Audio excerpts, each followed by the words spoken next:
Alright, and we're back with the rant videos, and with the dawn of FC25 upon us, I thought I'd talk about how FC Ultimate Team is basically just gacha for football fans. So recently I've been kind of addicted playing a gacha game called Wuthering Waves on my phone, and I've been so addicted that I've not had time to complete playing Final Fantasy Rebirth. And you can see Cloud, Sephiroth, and Zack just staring at me like, I got to Costa del Sol and I stopped there, and I've been playing Wuthering Waves ever since. And when playing Wuthering Waves, and also I tried Genshin and Star Rail before that, I noticed something very similar between gacha games and Ultimate Team. Now, I've been playing Ultimate Team for the longest time, ever since FIFA 17 for me, where I've properly played the game mode, and it has always tended to frustrate me in certain aspects. But when I saw my friends were playing gacha games, I was like, oh, there is quite a few similarities between what they're playing and what I'm playing. And I make the joke that they're playing gacha games for anime fans and I'm playing gacha games for football fans. So yeah, in today's rant, I thought I'd just break down the similarities between gacha games such as Wuthering Waves, such as Genshin Impact, and Ultimate Team. So the first similarity and the biggest signature of gacha games, which has also recently become a big signature for Ultimate Team, is the special cards and special events. Now, in these gacha games, from patch to patch, you will have special events, and during these special events, you can pull for a limited time 5-star characters that are really powerful and that fit the meta.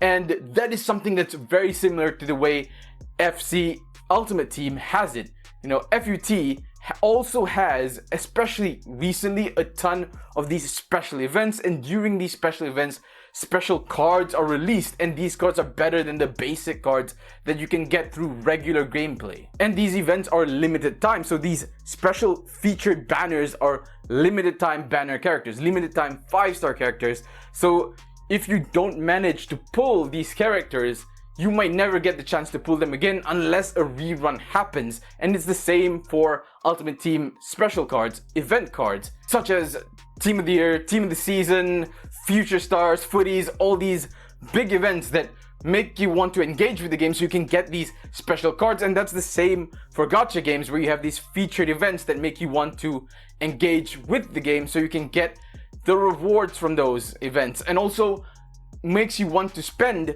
so you can pull these special characters. And that's the same for Ultimate Team special cards, because some of these cards are meta and they break the game, and that's the same also with gacha characters. That is a lot of that's the same, me bouncing between the two, but it shows the similarity and how these events and these featured cards have become basically a staple of Ultimate Team. Previously, you would have Team of the Week, Team of the Year, Team of the Season, but now with the latest iterations of Ultimate Team, the latest iterations of FIFA and FC, there have been just a ton of events. But sometimes these cards can be pretty fun. Like, do you guys remember Ultimate Scream and Footmas? Too bad they killed those. So yeah, these limited characters are part of a special banner, and you can only pull from that banner in order to get those characters. As for Ultimate Team cards though, you can, if you're lucky, pack these special cards in most regular packs, certainly regular packs that you get from rewards, but the chances are really slim compared to the featured banner, which is mostly almost a guarantee. Because these featured banners, after you pull a certain amount, you will get a chance at a 50-50 chance to pull the character that you want. And that's better than the odds usually offered by FIFA packs. The one thing that benefits Ultimate Team though is that these cards are available on the market, so if you grind enough coins, you can buy these special cards from the market. But by the time you grind these cards, they're not really meta anymore, and there are even more stronger cards. Whereas with the gacha games, it depends if they have a rerun of the character banner. If they don't, then you're shit out of luck. So the second thing that these games have in common is the different types of currency. For example, in Ultimate Team, you have coins, which you can get from grinding the game. And for gacha games, you will have stuff like in Genshin, you have gems. In Wuthering Waves, you have asteroids that you can get from just playing the game. And every player can get those, right? Then we have the second type of currency, and this really isn't a currency in FIFA, but I'll just include it here, and those are, in Ultimate Team, it's the packs, right? The packs is what allow you to pull for certain cards. Those packs are what allow you to pull whether common cards or those special cards that I talked about that are featured in these events. As for Gacha, you have the common pulls, so you have these common materials that allow you to pull for the common 5 stars that are always available all the time, the standard 5 stars, and you have the special pulls. And these special pulls are the ones that allow you to pull for the limited time characters. And then finally we have the big moneymaker currency, the currency that you can only get when you spend money on the game, the currency that makes these games similar to gambling because you are spending money on a game not knowing what you're gonna get out of it. And those are, for Ultimate Team, FC points, or previously known as FIFA points, right? And for Gacha games, each Gacha game will have its own pay for currency, and usually those currencies tend to convert to something like the common currency, which can be used to pull for characters. And in Ultimate Team, FIFA points, you don't have to convert FIFA points into coins, but you can use FIFA points to get packs, and you can use those packs to basically try and pull a certain card. And if you don't get a certain card in your pack, you can just sell on the contents of the packs to make coins, and you can use the coins to go into the market to try and buy the card that you want. As for Gacha games, these money currency basically is converted into those common currency that you can get from grinds, and you can convert those common currency into the currency that is required to pull for characters. And speaking of, that is the third thing that I find in common between Ultimate Team and Gacha games, and that is the grind. If you are a free-to-play player for a Gacha game or Ultimate Team, you are required to grind. There is a daily grind that you have to go through.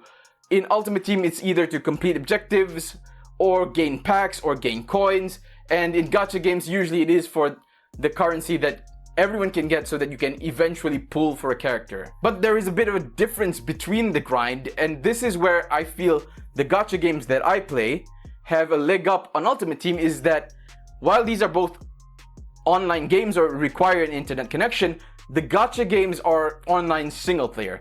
They are mostly your experience. They do not depend on other people. Yes, there can be co-op modes in these games, but the majority of the game is a single player experience, so it's really dependent on your skill, and you can have fun with the game as you want.